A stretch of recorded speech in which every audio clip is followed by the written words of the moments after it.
El video es impactante. El caos se apoderó en segundos de este lugar. Un amargo despertar fue el que tuvieron los habitantes de esta colonia.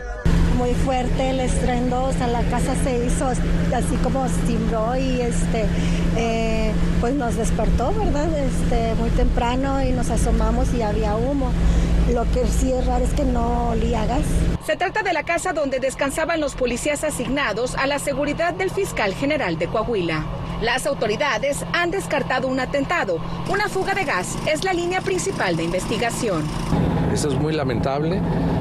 Créanme que estoy consternado y comparto la pena de las familias. Es mi escolta prácticamente personal, pero son policías, no son escoltas ni tampoco seguridad privada. La fiscalía descartó que en este lugar se almacenaran explosivos. Solo guardaban sus armas de cargo.